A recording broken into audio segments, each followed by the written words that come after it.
आम्हा मैत्रिणींना भेटायचं म्हणलं, की काहीतरी निमित्तच लागतं. तसंच आज एक निमित्त होतं, ते म्हणजे युगचा बर्थडे. सो तिकडे जाण्याअगोदर त्याच्यासाठी गिफ्ट बघायला गेलो आणि मनूसाठीच काही गोष्टी घेतल्या.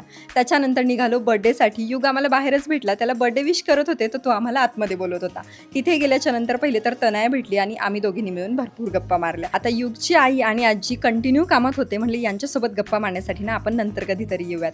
मस्त तिथे जेवण केलं आणि त्याच्यानंतर आम्ही फोटोज काढून ना सगळ्यांना बाय बाय करून घरी आलो. आता घरी माझी बरीचशी कामं होती, मग तीच करायला घेतली. बाजूलाच यांनी बिग बॉस पण लावलं होतं, मग ते ऐकत ऐकतच आज माझी ही सगळी कामं चालली होती. आणि आज राखीचं हे नवीन नाटक, म्हणजे रोज ही काय करेल ना काही सांगता येत नाही. पण मला यातल्या ना तन्वी आणि रेवा खूप आवडतात, म्हणूनच खरं तर मी सध्या बिग बॉस बघते आहे. युगला गिफ्ट घेतानाच ना मनूसाठी मी हा टिफिन बॉक्स घेतला होता. 2च कंपार्टमेंटचा मला हवा होता आणि अगदी मला तसाच मिळाला.